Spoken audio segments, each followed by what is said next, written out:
Focus news 24/7 खबर एक नज़र।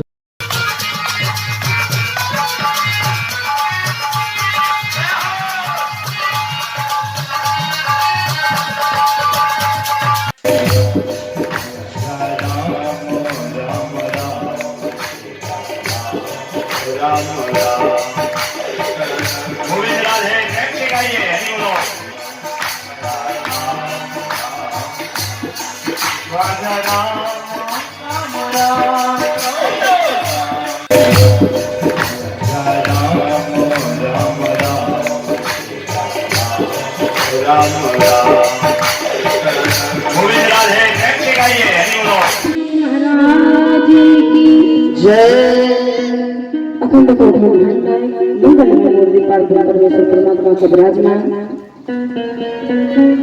और आपकी ही जमीन के पावन भूमि से पधारे हुए हमारे परम पूज्य महाराज उपाध्याय जी और काशी की पावन भूमि से पधारे हुए परम पूज्य हमारे स्वामी जी महाराज, उनके हितों में जिन्होंने महाराज प्रथम जिन्होंने मंच की गरिमा को बढ़ाया, भगवान की सुंदर चर्चा को सुनाने वाले हमारे तिवारी जी तथा के स्वर संगीतियों को साधना में साथ देने वाले, साथ भी तपस्या करने वाले, संगीत की तपस्या को साथ देने वाले ऐसे हमारे प्रिय कलाकार हैं लोग। कमेटी के सभी पदाधिकारी आइए इस पवित्र स्थान में बैठ करके दो बार भगवान का नाम फिर आगे हरि हरि। अच्छा, किसी किसी के मन में लगता है कि बहुत अच्छा राम राम राजा राम राजा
रूप निहार भी इन नैनन में नित्य प्यास रहे, सुख पाओ सदा भगवंत कृपा, नहीं औरन की कछु आस रहे, तुलसी कविता परिमानन में जब लग यह तन में सांस रहे जब लगा यह तना मैं श्वास रहे सोई पावन सोई सुभग शरीरा जो तन पाए भजन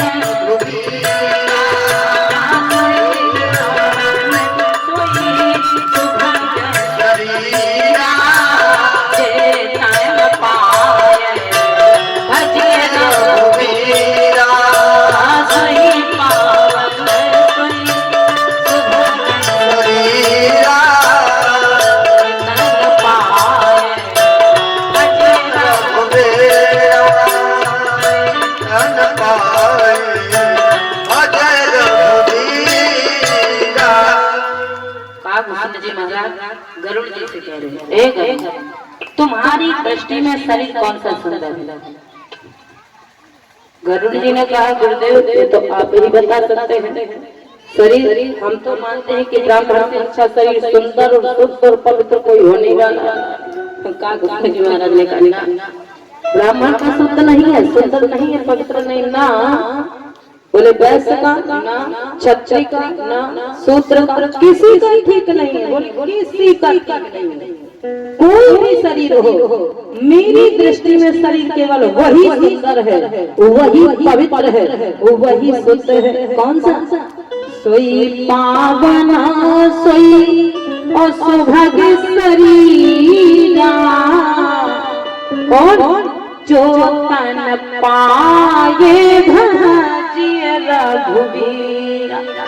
अच्छा भगवान शंकर ने भी कहा वो माँ कहूँ मैं अनुभव अपना और सत हरि भजन जगत सब सपना। एक बार काबू समझ महाराज जी भी कहा निज अनुभव ओ कहूँ गेसा ओ बिनो हरि भजन ना चाहे कलेसा। कलेस में सब चीज समेट दी बाबा, दुख, अशांति, कष्ट, व्यवधान, यानी जितनी समस्याएं हैं वो भगवान के भजन के बिना दूर होने वाली नहीं। परिवार में रहो, संसार में रहो, धन खूब कमाओ, कोई गलत बात नहीं, बहुत अच्छी बात है। धन तो कमाना चाहिए, परिवार में रहना चाहिए, क्योंकि मानस में एक ऐसे पात्र है जिन्होंने न घर छोड़ा, न मकान छोड़ा, न दुकान छोड़ी, न बीवी छोड़ी, न बच्चे छोड़े और परिवार में रहकर ही भगवान को प्राप्त कर लिया। कौन है वो? जोग भोग में राखो गोई और राम बिलोकत प्रकट सोई। जिनका मैंने आज तक दर्शन किया है वो तो सामने प्रकट हो गया। तो बाबा कहते हैं परिवार में रहो, बीवी बच्चों के बीच में रहो, धन कमाना बुरी बात नहीं, खूब कमाओ, जम के कमाओ, लेकिन भगवान को अपना पार्टनरशिप बना करके चलते रहो। जीवन में कभी समस्या आने वाली नहीं है। और ये मान के चलो कि ये 5 मंजिल हमारी, फैक्ट्री हमारी, दुकानदारी हमारी, बिजनेस हमारा, तो भगवान कहते हैं संसार में मेरे से बच करके कोई रहने वाला नहीं है, चाहे कितना बड़ा करोड़पति। ऊंची सीट पर बैठना मेरा काम है और नीची सीट पर बैठना नहीं। तो कस जन्मा जग माही प्रभुता पाए जाए बदना। एक शरीर पता है कौन सा सुंदर है? जो तन पाए भजिय रघुवीरा। बाबा से कहा अच्छा ठीक है महाराज, जिस तन से भगवान का भजन हो जाए वही शरीर सुंदर है, वही पवित्र है। तो बोले मनुष्यों की छोड़ो, लोगों की छोड़ो। बोले जरा रामचरित मानस में एक ऐसे पात्र पर दृष्टि डालो, नजर डालो जो सड़ा मांस खाने वाला है। और सड़े मांस को खाने वाला बोले इंसानों की छोड़ो, अब पशु पक्षियों पे आओ। कौन है? गीध अधमा खग और आमिष भोगी। कैसा है? बोले महाराज सड़ा मांस खाने वाला। और जब दौड़ा, किस समय दौड़ा? जिस समय सीता जी का हरण कर करके रावण ले जा रहा था। और जैसे ही पक्षीराज जटायु की दृष्टि पड़ी तो कुछ नहीं, अधम, बोले महाराज अधम जाति का सड़ा मांस खाने वाला, और वो ललकार लगाई महाराज कि जिनसे बड़े बड़े लोग डरते थे। तो रावण ने चारों तरफ देखा, ये कौन ललकार लगा? सीते पुत्री करस जन त्रासा, दुखी मत हो, मैं आ रहा हूँ बेटी, और करी हूँ चात धान करनासा। तो एक ने कहा जटायु से, एक बात बताओ, तुम इससे लड़ सकते हो? बोले ना। जीत सकते हो? बोले ना। इसे मार सकते हो? बोले ना। इससे जीत आ जाओगे? बोले ना। तो काहे मारा जा रहा है? जब तुम लड़ नहीं सकता, जीत नहीं सकता, मार नहीं सकता, तो काहे को अपने प्राणों को बाजी लगाए दे? पक्षीराज जटायु ने कहा, मैं लड़ नहीं सकता, मैं जीत नहीं सकता, मैं मार नहीं सकता, पर मर सकता, लेकिन देख नहीं सकता। अगर हमारा शरीर भगवान के निमित्त लग जाए तो इससे बड़ा और शरीर का सौभाग्य कोई होने वाला है ही नहीं। भले ही मैं मर जाऊं, पर महाराज ये अत्याचार होते हुए देख नहीं सकता।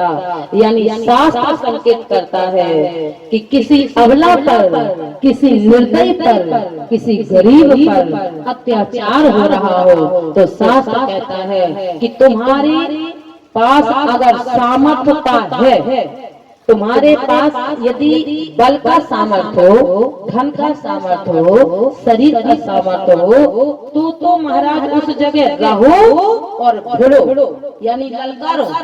और नहीं तो महाराज अगर तुम उसकी समस्या नहीं टाल सकते हो तो तुम स्वयं टल जाओ। राजा परीक्षित जी से महाराज यही बात कही गई थी। सुखदेव जी महाराज जैसे ही प्रस्थान होने लगे तो परीक्षित जी ने कहा, महाराज केवल 2 मिनट और रुक जाओ, मेरी मृत्यु को देखे जाओ। परमहंस सुखदेव जी महाराज ने कहा, एक परीक्षित, ये शास्त्र नहीं अंकित करता है। शास्त्र का कहना है कि पिता के सामने बेटा जाए अधर्म, और बेटा के सामने पिता चला जाए ये धर्म। जैसे का परीक्षित, मैं यहाँ से जाऊंगा, तेरी मुक्ति का उपाय तूने पूछा था। मुक्ति 2 तरह की मैंने तुम्हें सुना दी है, एक साध्य मुक्ति और एक क्रम मुक्ति। अब क्रम मुक्ति और साध्य मुक्ति में तुमने दोनों सुनी है। अब जब मैं तेरी मृत्यु को नहीं टाल सकता तो मैं स्वयं कर सकता, लेकिन तेरी मृत्यु को नहीं देख सकता। यही शास्त्र कहता है कि अगर हमारे पास सामर्थ्यता है तब तो उस जगह रहो, और अगर हमारे पास सामर्थ्यता नहीं है तो उस जगह से स्वयं चल जाओ। इससे बड़ा और पाप और पुण्य की परिभाषा और धर्म और अधर्म की परिभाषा हो ही नहीं सकती है। और अब तो महाराज तड़प रहा है और सामने मोबाइल से वीडियो बनाई जाती है। यही धर्म है, ये धर्म है। कागभूषण जी महाराज कहते हैं, सोई पावन सोई पावन सोई सौभाग्य शरीरा, सोई पावन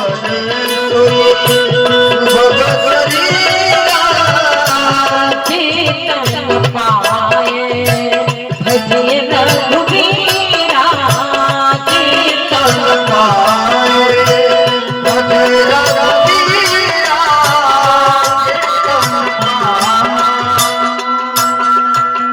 जिस शरीर से भगवान के सहारे जो शरीर काम आ जाए और जो राम का नहीं हो किसी काम का नहीं, सब चीज मिल जाए, सब कुछ मिल जाए, यदि महाराज भगवान के चरणों में हमारे मन की चित्त की वृत्ति सांसारिक के कार्यों में लगी रही, भगवान के निमित्त न लग पाई, तो फिर वो शरीर न सुंदर है, न पवित्र है, न महाराज शुभ सुंदर पवित्र वही शरीर है जो तन पाए भजिए रघुबीरा।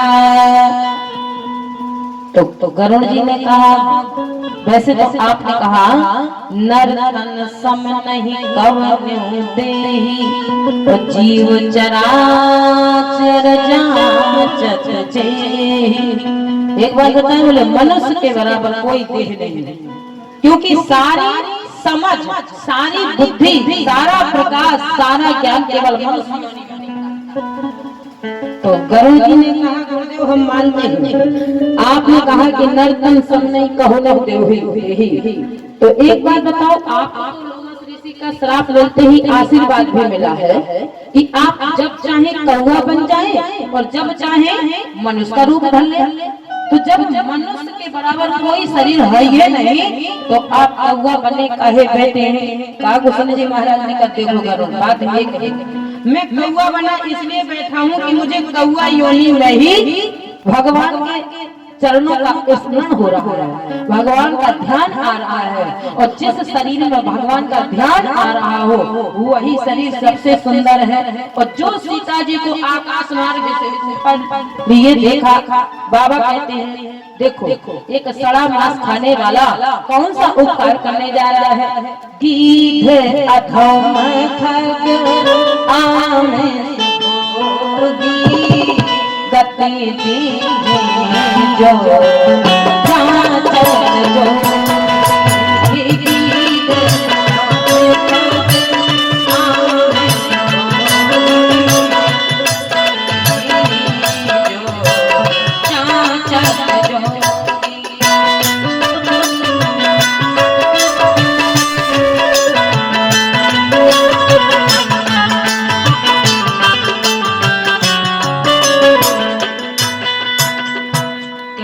मर सकता हूँ तो अत्याचार नहीं देख सकते। मुझे मरत मरी है सकल घड़ी पहर के भी,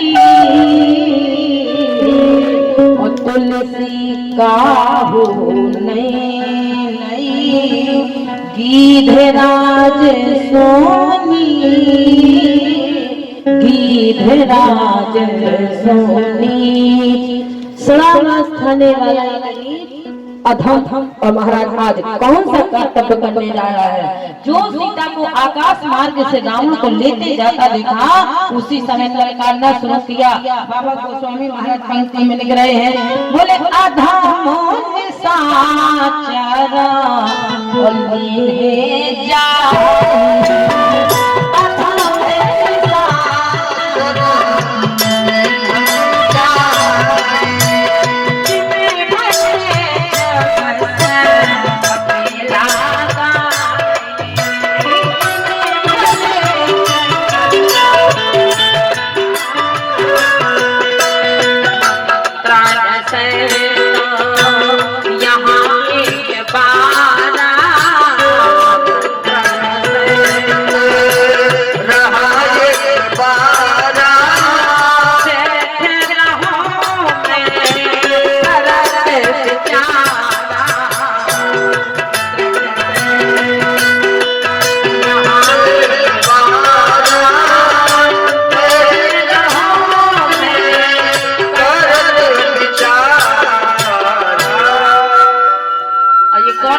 बाबा से पूछा, एक पक्षी राज जटायु ने ही देखा। बोले ना, बड़े बड़े दिग्गज बैठे मंत्रन सहज यहाँ हनुमान जी महाराज स्वयं इस समय राम जी रोते हुए आए, तो हनुमान जी महाराज ने कहा मैं यही बैठा था इस पर्वत पर और सुग्रीव जी की सेवा कर रहा था। पुष्प विमान हमारे ऊपर से गया है, इस पर्वत के ऊपर से, और हमने उस महाराज जगदम्बा को रोते हुए देखा। जब तुमने रोते हुए देखा तो तुमने सीता के लिए क्या किया? तो बोले कुछ नहीं किया। क्या क्या रहे थे? कर रहत में मंत्र विचार, क्योंकि महाराज जब तक मेरे मालिक का आदेश ना हो जाए तब तक कैसे आगे बढ़ा जाए। उस समय में सुग्रीव महाराज की सेवा में तत्पर था, और जब सुग्रीव जी आदेश करते तब ना जाता, मैं कुछ नहीं कर पाया।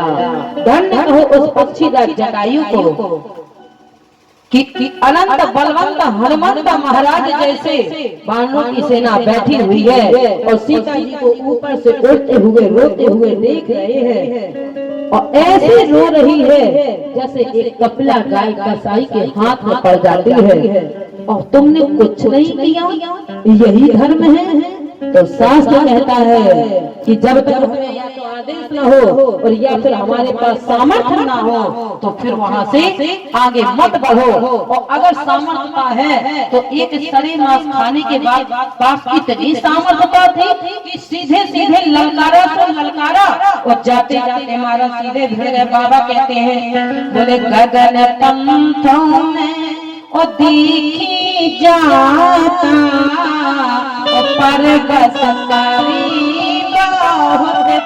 पर मैंने देखा है अपनी आँख से, सुग्रीव बोले रो रही और मैंने अपनी आँख से बिलखते हुए रोते हुए चीखते हुए अपनी आँख से देखा है और इस तरफ की ओर वो पुष्पक चला गया। इस तरह से हो रही थी जैसे एक कपिला गाय महाराज एक कसाई के हाथ में होती है। सारी कहानी को लेकर के चिल्ला रही थी बोले राम राम राम पुकारे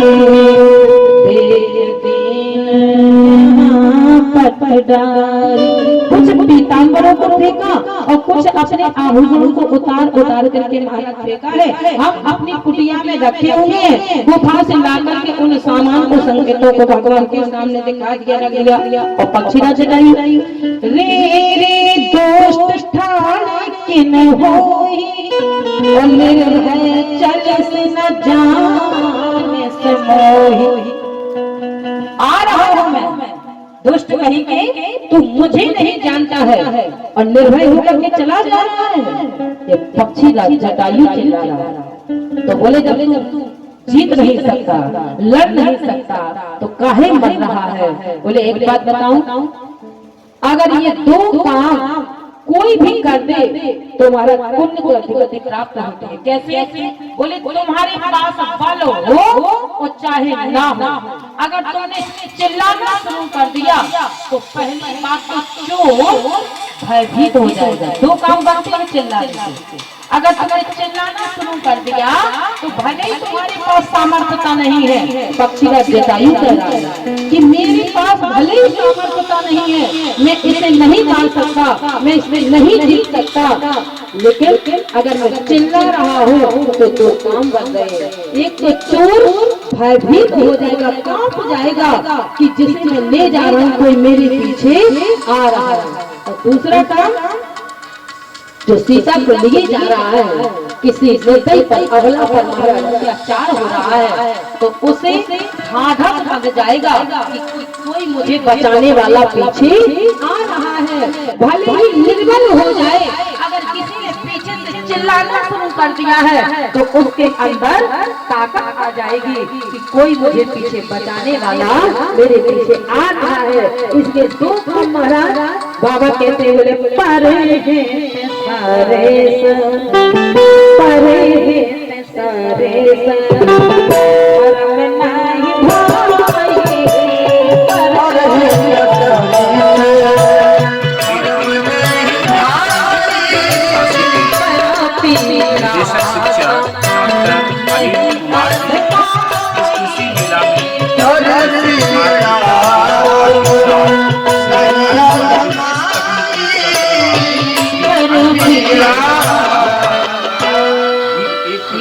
पुत्री करस जगसासा और करी हो जात ए सीता चिंता मत करना, मैं तेरे पीछे आ रहा हूँ। और जो सीता के पीछे महाराज विमान के पीछे लगा पक्षीराज जटायु तो बाबा से पूछा कुछ कर पाया? बोले कुछ नहीं, बहुत कुछ कर दिखाया। बहुत कुछ क्या कर दिखाया? बोले इतना युद्ध हुआ रावण के साथ पक्षीराज जटायु ने इतना युद्ध किया कि महाराज एक क्षण के लिए रावण को मूर्छित होकर के गिरना पड़ा। जो बड़े लोग काम नहीं कर पाए वो आगे सलाम खाने वाला पक्षीराज जटायु बिना हथियार का वो काम किया चोचन मारित विदार से दे। कितनी बिगाड़ी, बोले इतनी देह बिगाड़ी कि दंड एक भई मूर्छाते। और जैसे ही रावण मूर्छित होकर के जमीन पर गिरा, इतनी चोंचों का प्रहार किया कि रावण को मूर्छित होकर के जमीन पर गिरना पड़ा। तो एक ने कहा जब ये मूर्छित होकर के गिर पड़ा है तो अब काहे खड़ा है, सीता को अपने पंख पर बैठा और ले जा। पक्षीराज जटायु ने कहा सो तो मैं ले जा सकता हूँ, लेकिन किंतु परंतु हमारे भारत का भारतीय जवान ऐसा नहीं है कि पीठ पीछे वार करने के बाद अपने को विजय विश्व विजेता समझ ले। फिर बोले ये अभी अचित अवस्था में आएगा, ये होश में आएगा, और जब ये होश में आएगा इससे एक बार फिर युद्ध करूंगा, और जब उस युद्ध में ये होश में रहते रहते जब हार जाएगा तब मैं यहाँ से सीता को ले जाऊंगा, इसके सामने ले जाऊंगा।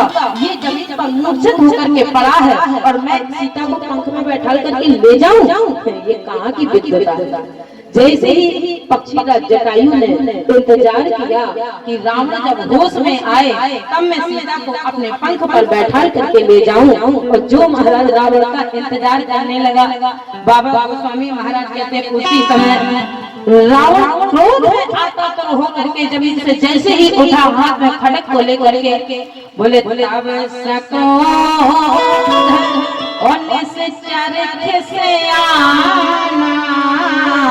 किया गया, बोले काढ़े से पंखा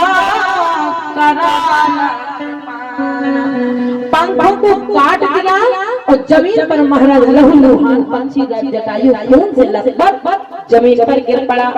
जैसे ही महाराज जमीन पर गिर करके कराए रहा था, काटे से पंख गिरा धरनी, जमीन पर पड़ा और जमीन पर पड़ा महाराज सोच रहा है, क्या सोच रहा है, भगवान का ध्यान कर रहा है। अच्छा, दो लोगों ने अपनी मृत्यु को रोका, किस पर, तपस्या के बल पर रोका। अच्छा, तपस्या के बल पर कैसे रोका, बोले महाराज तपस्या के बल पर ऐसे रोका, एक तो कह रहा है, अच्छा श्रीमद् भागवत के सर्वश्रेष्ठ पात्र भीष्म पितामह कह रहे हैं मृत्यु जब तक सूर्य उत्तरायण से दक्षिण न आ जाए तब तक तू मुझे नहीं ले जाएगी। वायरे पाठ। और एक रामचरित मानस का सड़ा मास खाने वाला पक्षीराज जटायु कह रहा है, ए मृत्यु जब तक मैं सीता की खबर राम को न सुना दूं तब तक तू मुझे ले जाने में नहीं ले जा सकती।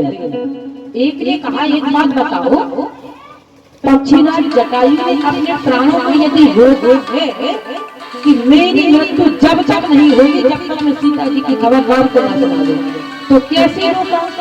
राम जी का ध्यान लगा कि बोले ना, तो भगवान के पीताम्बर का आश्रय लेके बोले ना, तो भगवान का नाम जप करके बोले ना, तो फिर अपने प्राणों को रोको कैसे।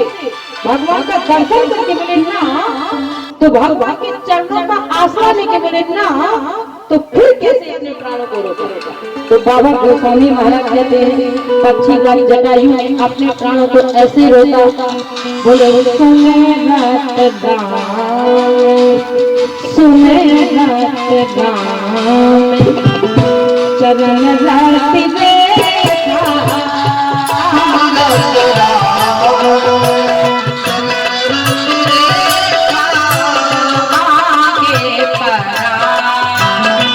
देखा,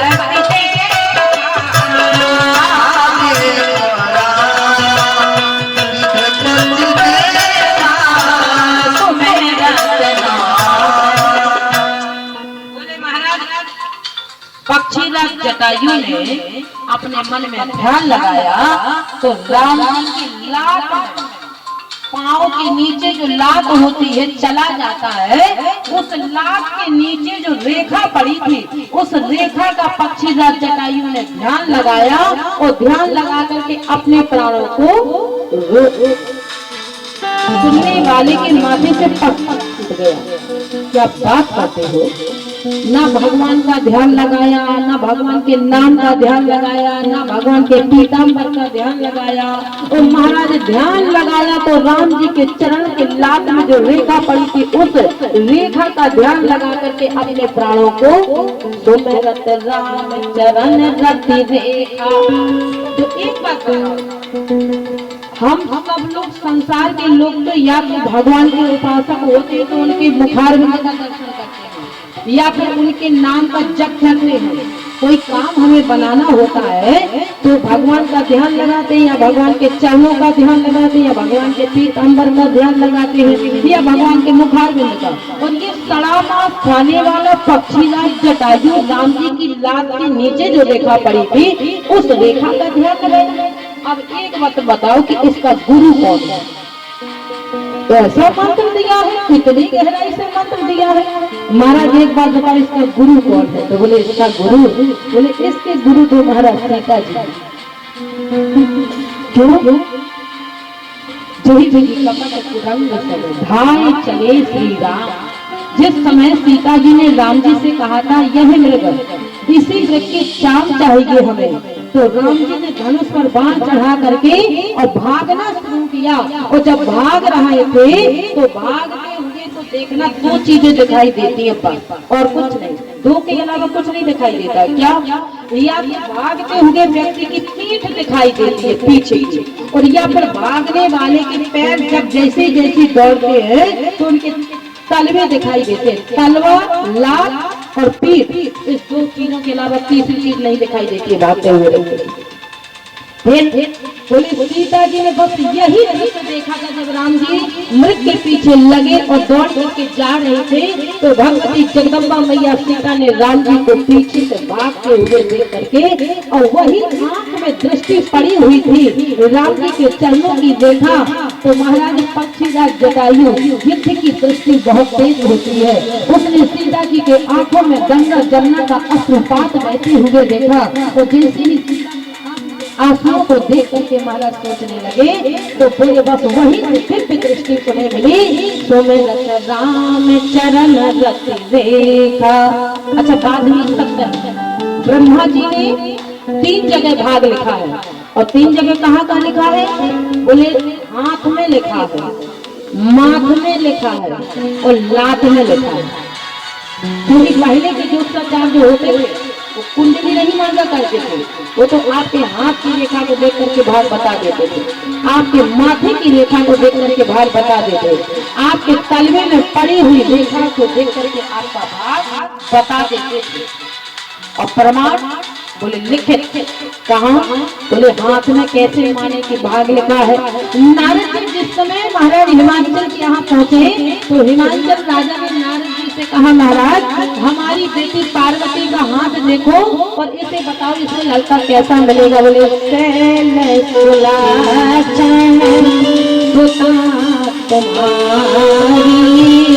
सुना हो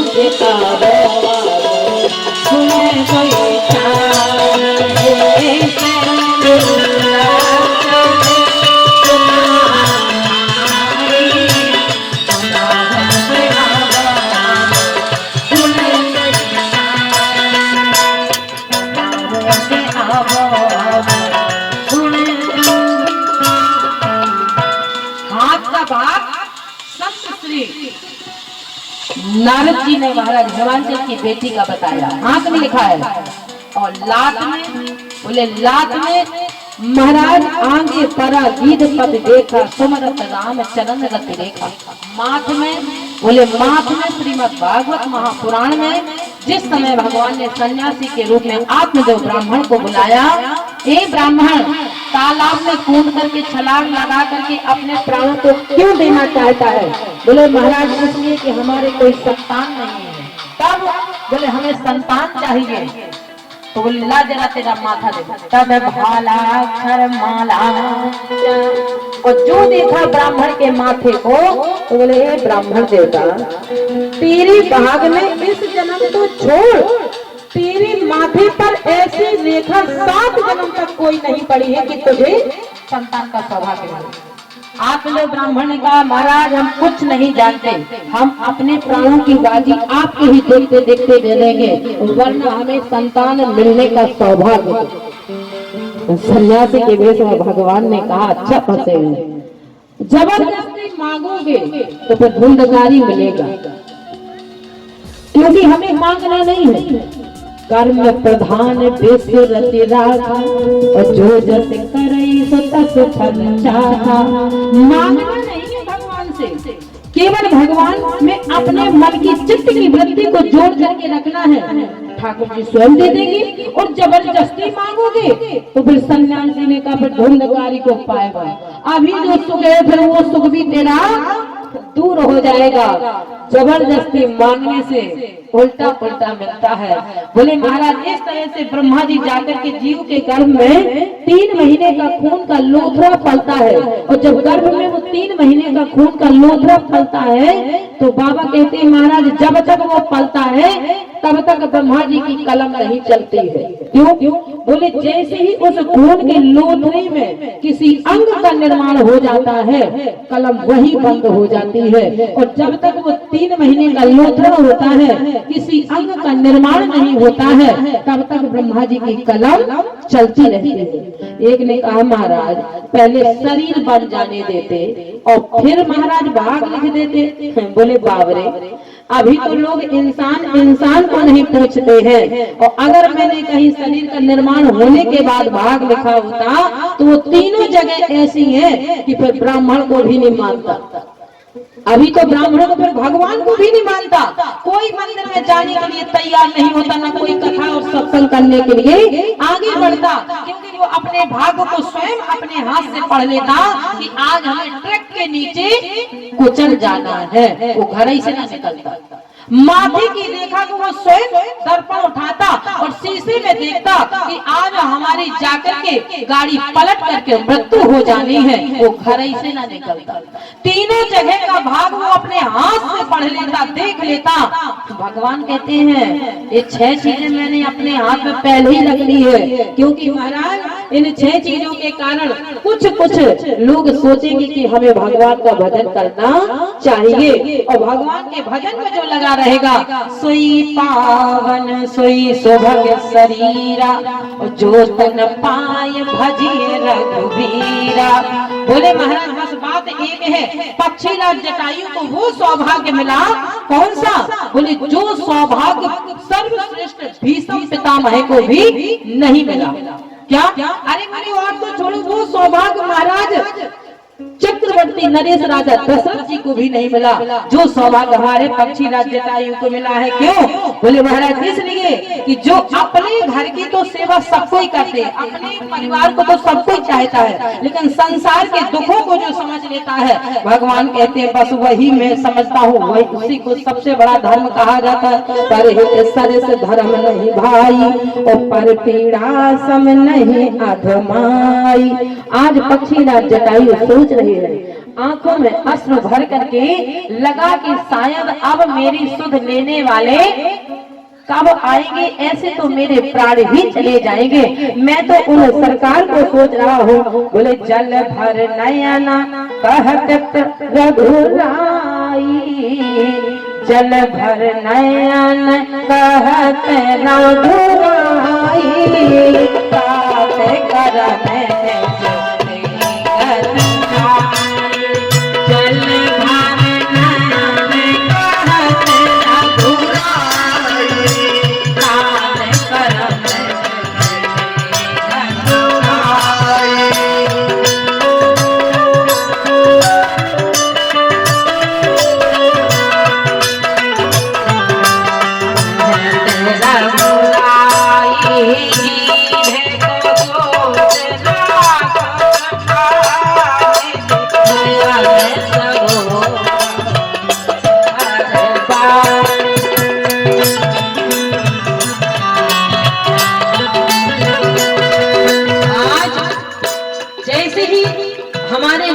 उसी रास्ते से निकल रहे थे जिस रास्ते पर पक्षीराज जटायु पड़े हैं।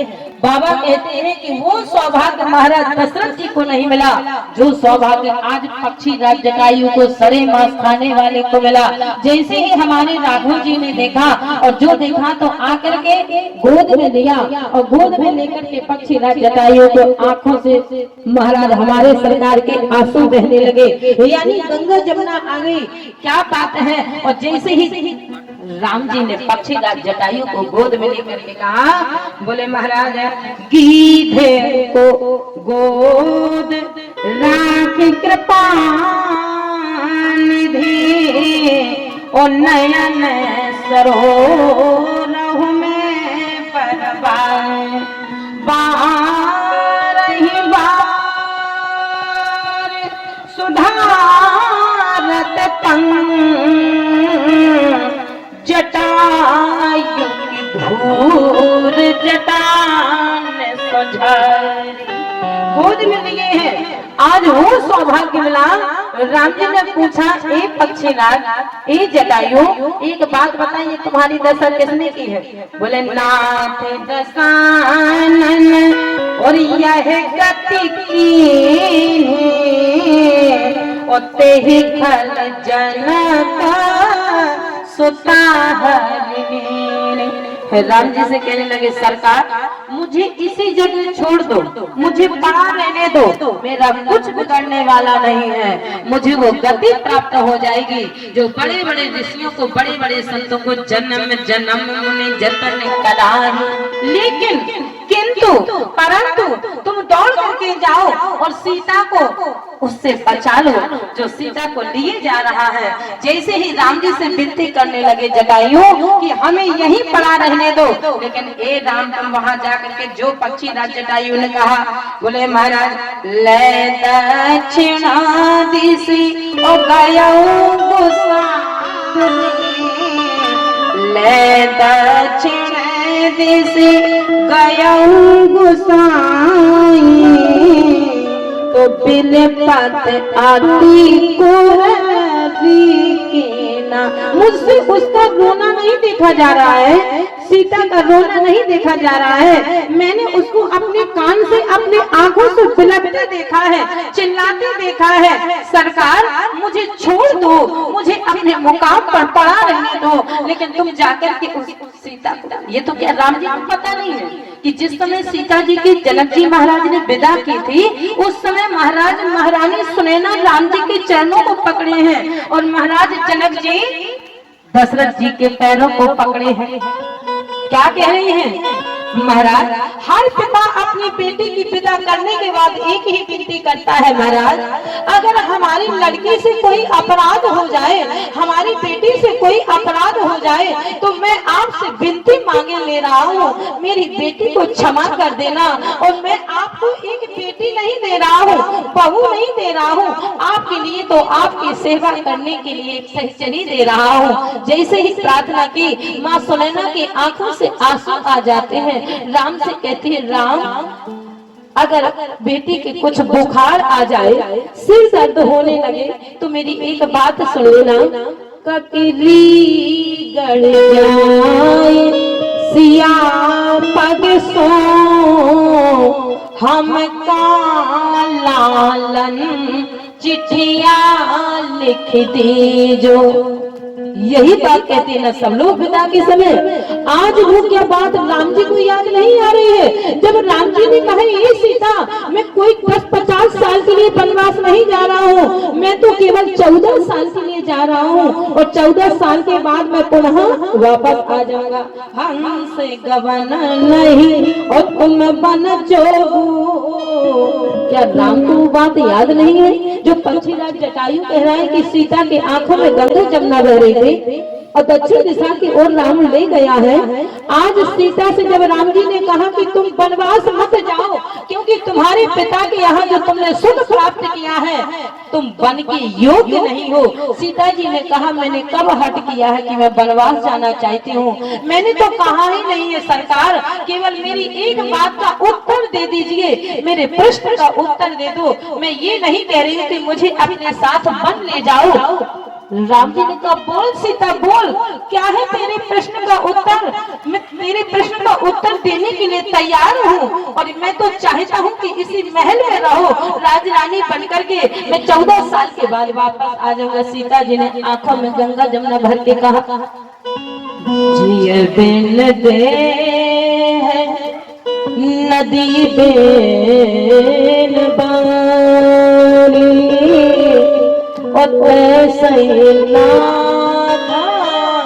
पुरुष बिन नारी। जिए बिन दे नदी बेन बारी, पुरुष बिन नारी। और नीचे को आंख करके जगदम्बा सीता ने गंगा जमुना बहा दिया। मैंने स्वामी ये कहा ही नहीं कि मुझे 14 साल के लिए वनवास ले चले। राम जी ने जैसे ही सीता के वक्तव्य को सुना, राघव जी ने 2 मिनट भी लगाया, कहा सीता तैयार हो जाओ, मैं तुम्हें इस अवस्था में अयोध्या में नहीं छोड़ सकता हूँ, क्योंकि मुझे पता है जब मैं 14 साल के बाद वापस आऊंगा तो तुम्हें मैं जीवित नहीं पाऊंगा। राम जी ने तुरंत महाराज सीता जी को तैयार कर लिया। आज पक्षी राज जटायु ने जैसे ही राघव जी से कहा, मुझे इसी मुकाम पर छोड़ दो और तुम जाकर के उन सीता को बचा लो जो राम जी से कहा। राम जी को वही याद आ गई कि कैसे महाराज सुनैना मैया ने विदा किया था, कैसे महाराज विदेह राजा जनक जी ने मिट्टी महामर्याद ज्ञान, विदेह राजा ज्ञानी का ज्ञान चला गया, समाप्त हो गया। और कह जान की रोवन आज पूरी फोटो राम जी के सामने आए। पक्षी राज जटायु से कहा, ए जटायु पहले तो मुझे ये बता कि तेरी ये दुर्दशा की किसने है। धन्य कहो पक्षी राज जटायु ने जो कहा, महाराज मैं तो कहता हूँ कि आप सीता को बचा लीजिए, मेरी दशा दुर्दशा जिसने बनाई है। और जो पक्षी राज जटायु ने कहा, सरकार मेरा हाल मत पूछो, मुझे तो इस समय मेरे कान में वही आवाज गूंज रही है भक्ति मैया सीता की, क्योंकि जिसके भाग में जो लिखा होता है वो मिलके रहता है। ब्रह्मा जी ने जिसका जितना भाग जहाँ भी लिखा है उसमें से एक भी बात झूठ जाने वाली नहीं है। बोले राम कहा और राखे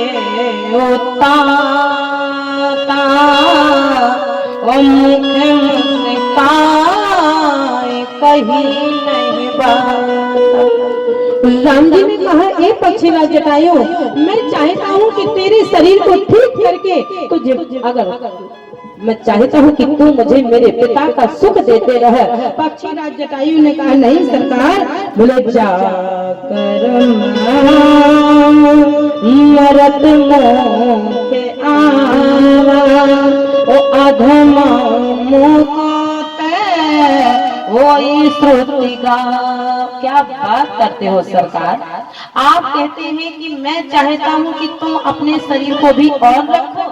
नहीं सरकार, अब ये शरीर किसी काम का नहीं, अब ये शरीर और रहने के लिए इच्छा नहीं कर रहा है। क्यों? बोले बड़े बड़े ऋषि, बड़े बड़े तपस्वी जन्म जन्म मुनि जतन कराही, ओ अंतरा में उठ आवत नाही।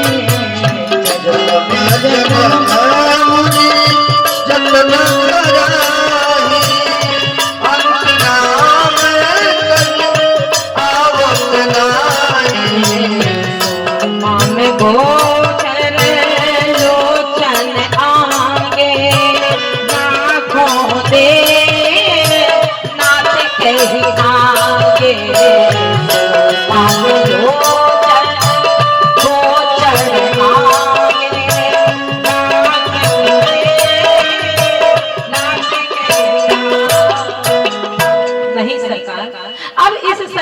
रखना नहीं चाहता हूँ।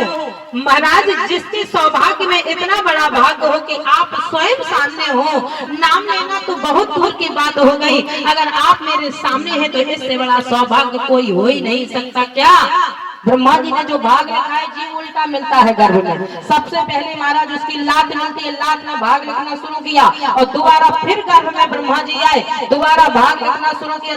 पूछने वाले ने कहा महाराज अब कौन सा भाग लिखने जा रहे हो जीव का? बोले पहले वाला। मैटर बोले पहले वाला, जगह बोले दूसरी। कहाँ? बोले अभी लात में लिखा था, अब हाथ में लिखने जा रहा हूँ। क्यों?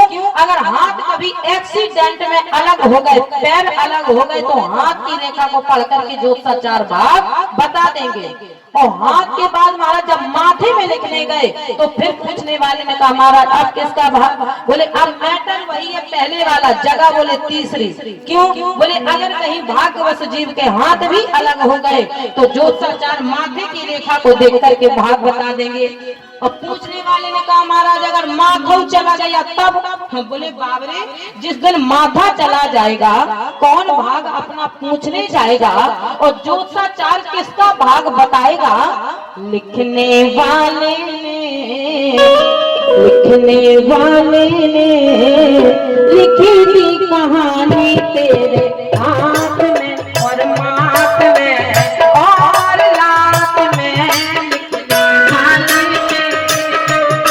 लिखने वाले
जाते हैं फिर पकते हैं शरीर।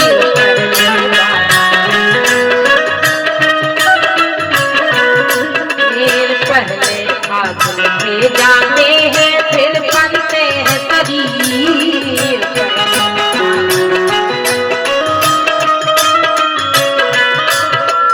भाग लिखे से सुख पाता है, भाग लिखे से पीर। भाग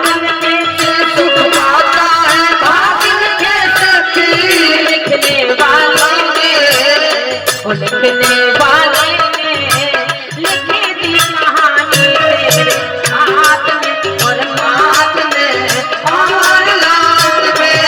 लिखने वाले और महाराज अब संसार में कोई रेखा तो इससे भाग बताने वाला नहीं है। अब यदि सच्चा भाग चाहते हो, मीठी मीठी बातों के चक्कर में मत पड़ना कि कोई कहे आपका भाग बहुत अच्छा है। यदि सच्चाई जानना चाहते हो तो कुंडली लेकर के पूछो, कुंडली में जितना अच्छा भाग बताएगा वो रेखा में बताने वाला अब संसार में कोई ऐसा क्या? कोई न जांचे, कोई न पाचे, कोई न अर्थ लगाए। कोई न जांचे, कोई न पाचे, कोई न अर्थ लगाए। कोई न जांचे, कोई न पाचे, कोई न अर्थ लगाए। कोई न जांचे, कोई न पाचे, कोई न अर्थ लगाए। जोई जोई लिखा, जितना भी ब्रह्मा जी ने लिखा है, जोई जोई लिखा सोई जीव भोगे। एक अक्षर झूठ न जाए। जोई जोई लिखा सोई जीव भोगे, एक अक्षर झूठ न जाए। लिखने वाले लिखी थी कहानी तेरे हाथ में और माथ में और लात में।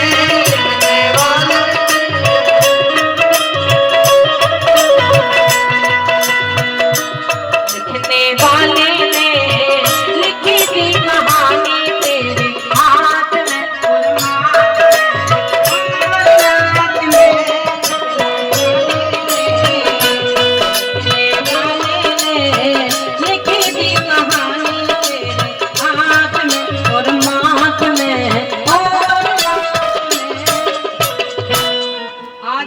से ही महाराज कहा वो सौभाग्य पक्षी जटायु को मिला जो राजा दशरथ जी को भी नहीं मिला। क्यों? बोले महाराज जब अंत्येष्टि क्रियाकर्म होता है तो उसमें शास्त्र कहता है कि बड़े पुत्र का होना चाहिए। धन्य कहो पक्षीराज जटायु को महाराज, सोच तो रहे हैं लेकिन शास्त्र कहता है बोले महाराज गीध देह तजी। भगवान से कहा ठाकुर जी अब आपके सामने आपका दर्शन किया है तो अब ये शरीर दूसरी को देखना नहीं चाहता। गीध देह तजी धरी हरि रूपा। अच्छा रूप तो एक ने और मांगा। भगवान कहते हैं जो मांगता है उसे देता नहीं है और जो मांगता नहीं है वो उसे देता है। गीध देह तज धरि हरि रूपा। और रूप भगवान ने अपना रूप दे दिया, वो अपने यहाँ बुला लिया। अच्छा रूप तो एक ने और मांगा है। आपन रूप और देव प्रभु मोहि ओ आन भाते नहीं पावो।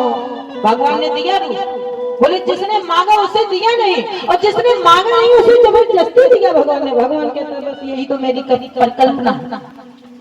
गज धन गौ धन बाज धन और रतन धन और जब आवे संतोष धना तो सब धन घूर समान।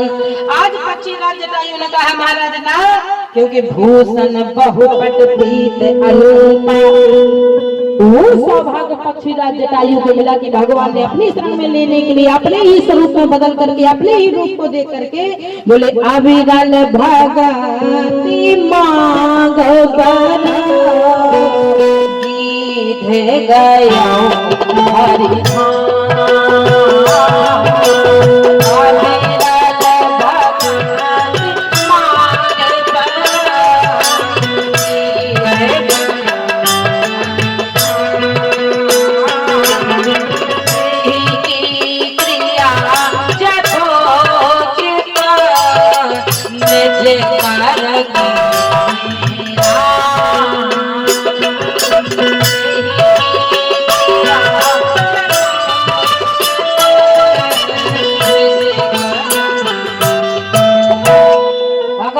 अपने ही हाथों से जटायु पक्षीराज जटायु की अंत्येष्टि क्रिया कर तही की क्रिया यथोचित निज करके ने राम।